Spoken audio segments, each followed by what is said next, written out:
그래가지고 그때 과연 농촌 토성에 대해서 이거 어떻게 해야 될 거냐는 그런 적이 있었는데 그 발굴 보고를 정확하게 좀 냈더라면은 농촌 토성이 왕성했냐 아니냐 그런 논란은 없었을 겁니다. 제가 그 발굴을 직접 처음 그 시구를 할 때 시작해서 끝까지 참여해갔기 때문에 그 내용을 제가 잘 알고 있습니다. 자, 시간이 많이 지나는데요. 하나하나 중요한 그 발표가 돼서 저는 한 10분 정도 끝내서 시간을 요청하도록 하겠습니다. 제가 그 논문을 쓴 거는 제목이 이제 고구려 황승시대에 대한 시군이라는 주제로 썼는데요. 고구려 도읍지가 삼국사기에 보면 첫 도읍지부터 시작해서 장안산까지 8번이 나옵니다. 8번이 나오는데 그 8번은 도표를 만들어 놨습니다. 도표를 만들어 놨는데 우리가 지금 보편적으로 고구려 도읍지는 3곳으로 얘기를 하고 있습니다. 첫째는 그 졸본성, 처음에 그 주몽이 세웠던 그 얘기하고, 그 다음에 유리왕이 천도한 국내성, 그 다음에 장수왕이 천도한 평양성, 이렇게 3곳으로 압축해서 사용을 하고 있습니다. 근데 압축해서 사용한 게 아니라 실제 8곳인데 3곳이 있냐 지금 우리는 연구하고 배우고 그렇게 하고 있는 거죠. 그 중에서 제일 문제가 되는 것 중에 하나가 뭐냐면은 유리왕이 옮겨서 장수왕이 천도했다고 그러는 그 국내성이 되겠죠. 국내성이 되는데 그 국내성이 지금 국내성이라고 하는 데가 어디냐면 지금 중국 길림성 지반현입니다. 지반현인데 그 유리왕이 옮긴 때부터 장수왕이 천도하는 그 평양으로 천도하는 그 기간에 고구려 도읍지 양상을 보면은 국내성에서 환도산성에서 또 뭐 평양성에서 환도산성으로 또 이제 그 고구관항에 또 옮기는 그 4번 정도의 이렇게 복잡한 양상이 나타나거든요. 그런데 이 4번 정도의 그 복잡한 양상을 보는 그거를 한 곳에서 계속 그 강조했겠느냐, 아니면은 다른 기록에 대한 것을 우리가 잘못 읽었겠냐 하는 2가지의 어떤 가능성이 보이는데요. 제가 볼 때는 후자였습니다. 지반이 국내성이 된 이유는, 지반이 유리한 국내성이 된 이유는 현재 압록강 부간에 있다는 이유입니다. 현재 압록강 부간에 있었기 때문에 그것이 고구려 국내성이라는 얘기입니다. 왜 그러냐면은 고구려 국내성을 비정을 할 때 가장 큰 근거가 뭐였었냐면은 압록강 있죠. 압록강이 그 국내성이랑 같이 붙어 있다는 그 기록 때문에 그랬습니다. 그래서 이제 통전에도 그런 기록이 나오고 신당서에도 나오고 다른 기록에도 이렇게 몇 군데 나오면은 압록강 근처에 국내성 밑으로 서쪽으로 또 압록강 그 남쪽인가로 국내성 남쪽으로 압록강이 흐른다는 그 기록 때문에 계속해서 현재 압록강 북쪽에 있는 서쪽에 있는 지반에다가 다 비정을 한 겁니다. 그렇게 하고 거기서 환도산성으로 왔다 갔다 하다 보니까 어떻게 했냐면은 환도산성 비정할 데가 없잖아요. 왜냐하면 현재 지반 시내를 벗어나면은 고구려 유적지들이 거의 나오질 않습니다. 큰 유적지들이. 그러니까 어떻게 했냐면은 지반 시내에서 동쪽으로 1.5km의 그 성터 하나 있잖아요. 거기에다 환도산성이다 이렇게 비정을 해놓고, 또 거기서 다시 이제 지반 그 시내 그 강가이 천도를 했다면 이런 식으로 1.5km 그 돌아가면 5km 정도 나오고요. 거기서 천도가 다 했다는 그런 공식을 만들어 놓은 거죠. 그러다가 이제 여기서 문제가 되는 것이 뭐냐면은 그 고구관왕 때 서경에 평양에 동왕성으로 옮기는 기록이 나옵니다. 삼국사기 기록이 나오거든요. 삼국사기 기록이 나오는데 그 평양에 동왕성으로 옮겼다는 그 고구관왕이 천도했다는 기록이 나오니까 이 기록에 대한 해석이 막막한 거예요. 평양 동쪽에 평양 동왕성이라고 그러니까 그 평양이 어디냐는 얘기가 나오겠죠. 근데 보편적으로 우리 학계에서는 그 동천왕이 옮긴 평양을 한반도 평양이라고 생각을 했었거든요. 평양의 동쪽 평양의 황성으로 옮겼다, 평양에 동왕성으로 옮겼다 그러니까 평양을 갖다가 평양으로 보고 그러면 동왕성도 있어야 되는 거잖아요. 이게 이제 안 맞아 돌아가기 시작을 한 거거든요. 안 맞아 돌아가기 시작을 했는데, 그래서 이경도 선생님 같은 경우는 심지어 뭐라고 하냐면은 지반을 평양으로 보고 지방을 평양으로 보고 그 강계 쪽에 그 성나라를 갖다가 그 동왕성으로 왔습니다. 그래서 그 이병 선생 같은 경우는 고국원왕이 그 옮겨간 지역이 강계 지역이 아닌가 이런 얘기까지 나왔었습니다. 아까 그 박시현 선생님께서 얘기한 그 여러 가지 예 중에서 그죠? 웅이니까 그 사람 하는 얘기가 같은 맥락으로 이제 얘기가 됐거든요. 그런데 그 설은 강계 지역에서 고구려 유적지라고 볼 수 있는 유적이나 이런 것들이 발견되지 않았기 때문에 거의 폐기가 되다시피 했지요. 했는데 요즘 간혹 어쩔 수 없어서 그 설을 다시 끌어들이는 경우도 있습니다. 있는데 요는 이제 저 역시도 처음에 고구려 장수왕이 고구려 도읍을 평양으로 천도한다고 그럴 때 그 논문을 쓸 때 바로 그 부분에서 굉장히 큰 실수를 했었는데요. 그 원기록대로다가 평양의 동왕성이라고 생각을 해가지고 그 동왕성을 찾느라고 무지하게 고민했었거든요. 무지하게 고민했었는데 논문을 써놓고 몇 분들이 저한테 이제 이런저런 얘기를 해왔는데 굉장히 이거 다시 한번 검토를 해봐야 된다는 그 평양 동왕성에 다시 검토를 해봐야 된다는 그 구체적인 지적이라서 제가 그 관련 기록을 차곡차곡 읽어봤습니다. 읽어봤는데 그 삼국사기 그 기록이 이제 여기 해놨는데요.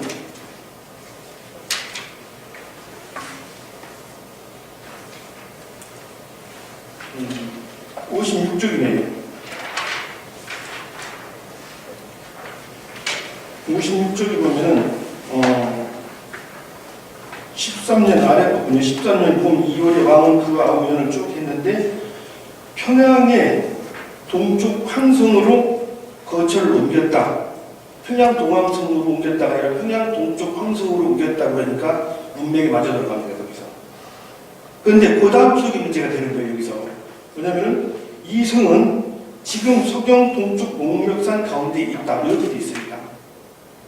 이게 무슨 얘기가 되냐면 평양 동황성이라고 하면 아무 문제가 없는데 그 뒤에 평양이 어디냐면 서경이라는 얘기예요. 서경. 고려 서경.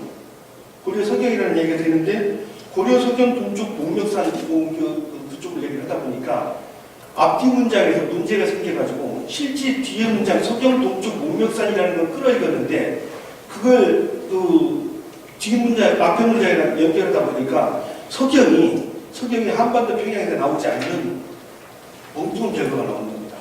고려 서경은 지금 한반도 평양이랑 다 그랬는데 이 문장을 읽다 보니까 만약에 그 평양의 동쪽 황성으로 읽었다고 그렇게 된다 그러면 뒷문장에서 큰 오류가 날 것 같아가지고 이 문장은 평양 동황성이라고 붙여 읽어버린 거예요. 그런데 하도 저도 이제 이거 깜짝 놀라고 그래서 그 전에 큰 실수를 했구나라는 생각이 들어가지고 이걸 평양 동쪽 황성이라고 읽은 사람들이 있나고 여러 찾아봤거든요. 찾아봤는데 적잖은 부분들 김상희 선생 같은 경우님이 그걸 갖다 평양 동쪽 황성으로 읽었었더라고요. 그러면서 정약도 그랬고 여러 사람들이 이미 평양의 동쪽 황성이라고 읽었던 걸 가지고 평양 동황성으로 잘못 해석을 해버린 거죠. 읽어버린 거죠. 그래서 이 평양의 고국원왕이 옮긴 지역이 애매모호하게 됐던 겁니다. 근데 제가 이걸 갖다가 평양의 동쪽 황성으로 읽어보니까 어떻게 했냐면은 지금 집안이 고국원왕 때 옮긴 도읍이 맞거든요. 왜 맞냐면은 거기는 장수왕이 자기 아버지 능력을 세운 광개토왕께 거기 있습니다. 그렇게 하고 광개토왕으로 수정되는 능도 여러 가지가 있고 그러면은 거기가 분명히 장수왕 이전에 도읍했던 것은 누구도 부정을 못하는 사실입니다. 그렇다 그러면은 거기에서 장수왕 때까지 거기 있었고 그럼 장수왕 이전에 누가 거기로 왔는지 이제 그게 설명이 돼야 되는 거죠. 설명이 되는데 보니까 그 삼국사 기록을 보면은 고국원왕 때 거기로 옮겨간 겁니다. 고국원왕 때 옮겨서 고국원왕, 소수림왕, 고국왕, 광개토왕, 장수왕 요 5대 왕이 거기 있었던 거죠.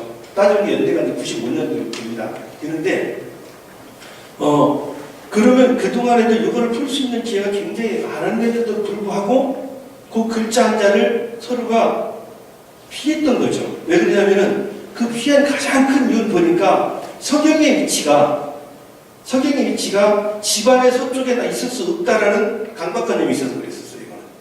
만약에 석영의 위치와 관계없이 환도성의 동쪽이었다, 뭐 이런 식으로 얘기했다 그러면은 이건 분명히 쉽게 해결될 수 있었던 문제였는데, 석영이라는 문제가 덜커덕 나오니까 누구도 이 문제를, 석영은 현재 북한 평양이었는데 그 평양에 있던 걸 갖다가 만주쯤에다가 석영이 옮겨간다는 건 고려사 연구나 고려 여러 가지 현재 어떤 패러다임에서는 불가능한 얘기가 됐었거든요. 그래서 이거를 굉장히 그 중요한 문제였음에도 불구하고 그냥 뭉치고 있었던 것 같아요. 뭉치고. 그래서 이걸 다시 풀어봤더니 이제 똑같은 이게 평양의 동쪽 항성, 그 문맥상 별 문제는 안 생기거든요. 그럼 뒤에 어떻게 하냐면 석영의 동쪽이다. 석영 동쪽 문맥산중이다. 이렇게 풀려주면 굉장히 쉽게 풀릴 수 있었던 문제였는데, 우리가 바로 석영 문제에 얽혀 있어서 그 문제를 쉽게 못 풀어냈던 것 같습니다. 고구려 때도 고구려는 말고 나중에 안장왕 때가 황성으로 사냥을 간다는 기록이 있습니다. 그래서 여러 가지 볼 때 지금 집안은 유리왕 때 옮겨간 국내성이 아니고 고구려왕이 옮겨간 고구려왕이 아마 그 AD 327년인가 그때 아마 옮겨가는 걸로 알고 있는데, 거기에 옮겨가서 장수왕 27년이나 천도할 때까지 95년 정도 천도한 것으로 추정되는 지역입니다. 아까 그런 말씀 드렸는데, 만약에 유리왕부터 해서 장수왕 때까지 400년 고구려가 도읍을 했다고 그런다 그러면은 집안 시대에 유적지들이 그거밖에 남아있지는 않을 겁니다. 400년 도읍을 해요. 400년 도읍을 했는데 지금 개성이 있죠. 개성이 고구려 475년 중에서 그 400년 채 도읍은 안 되거든요. 강화도 빼면은. 그런데도 불구하고 그렇게 많은 유적이나 그렇게 많은 것들이 남아 있었는데, 그거를 갖다가 그 집안이랑 똑같이 비교를 해봤을 때 과연 이게 인류학적 설명이, 고고학적 설명이 되느냐는 문제가 있는 거죠. 그 저는 이 문제에 대해서는 분명하게 우리가 고구려사 연구하신 분들 여러분들이 다시 접근을 했다고 생각합니다.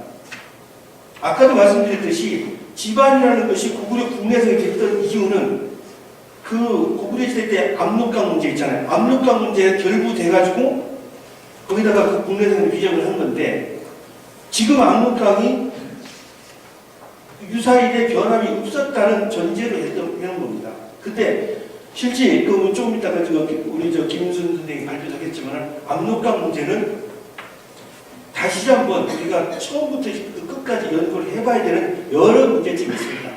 여러 문제점이 있다 그럴 때 제가 볼 때는 적어도 신당사나 이런 기록을 볼 때는 특히 수분 좋은 관계 있죠. 그거 배가 들락달락하는 그런 상황을 볼 때는 현재 압록강을 고구려 시대 때 압록강으로 보는 것은 굉장히 문제가 있다고 생각합니다. 왜냐하면 분명히 신당사나 그쪽의 기록이 뭐냐면은 그 130 바다에서 큰 배로 130미까지 들어갔다가 130미에서 다시 작은 배를 갈아타고 국내선까지 500미 올라갔다고 되어 있거든요. 올라갔다고 되어 있는데, 여러분들 압록강 가보시면 아시겠지만은 지금 현재 압록강은 혁곡성 하천이 돼서 물살이 굉장히 셉니다. 그래서 그 짐을 싣고 배가 거꾸로 500미 올라간다는 것은 같은 데는 거의 불가능합니다. 현재 지금 압록강 가시면 여러분들 압록강 가보시면 물 굉장히 평평하게 잘 나있죠. 물도 이렇게 배도 잘 다니고, 그거 압록강 수기에 지금 수풍댐이랑 태평만댐 두 개를 댐을 만들어놨죠. 댐 만들어놔서 지금 물이 차지는 거고, 제가 92년도 그때 당시만 해도 현재 압록강 그 주변 도로는 1.5차선 흑기였거든요. 차 떨어지면 그대로 갑니다. 그런 지역이었는데 그 지역을 답산해봤거든요. 그 지역은 그때 많이 답산해봤는데, 그때는 모래톱 돌톱이 쌓여서 배가 못 다녔습니다. 지금 압록강이 이렇게 깨끗한 이유는 다른 게 아니고 준설해가지고 그 중국이 건설부 불었잖아요. 그래서 압록강 도로고 모래 다 파서 지금 이렇게 된 겁니다. 그런 여러 가지 불과 몇십 년 전 상황을 비교해 볼 때 지금 압록강에서 단동 하부에서 집안까지 500미를 배로 올라간다는 것은 거의 불가능한 얘기가 맞습니다. 그렇다면 거꾸로 이제 국내에서 그거를 압록강 문제는 이제 압록강 문제 다시 검토를 해야 될 것 같은데, 먼저 차후로 미루고요. 그래서 이 그 압록수 문제를 다시 연구를 하게 되고 또 그런 새로운 결과가 나온다 그러면은 올해 국내선 비정하는 데 굉장히 도움이 될 것 같고, 또 하나는 이제 지금 집안이 유리한 옮긴 국내선부터 시작해서 장수항 옮기기 전까지 하는 게 도움했다는데도 그것을 다시 한번 재고를 하는 데 있어서 굉장히 큰 도움이 될 거라고 생각합니다. 그런 걸 떠나가지고 삼국사기에 있는 기록을 검토를 그대로 해본다 하더라도 이 현재 집안은 국내에서 400년 동안 국어를 도읍지를 했다고 볼 수는 없는 거고, 아마 좀 전에 제가 말씀드렸듯이 고국원한 때 도읍을 옮겨서 장수왕 때 다시 평양을 천도하는 그 95년 동안의 도읍지로 보는 것이 타당할 거라는 것이 제 생각입니다. 시간이 다른 발표 시간이 많이 흘러가서 저는 간단히 이렇게 정리하고요. 토론 시간에 또 다른 얘기를 묻도록 하겠습니다. 고맙습니다. 그래서 원래 휴식 시간이 한 20분 가까이 되는데 한 10분 정도면 휴식하시고 4부 발표를 듣도록 하겠습니다.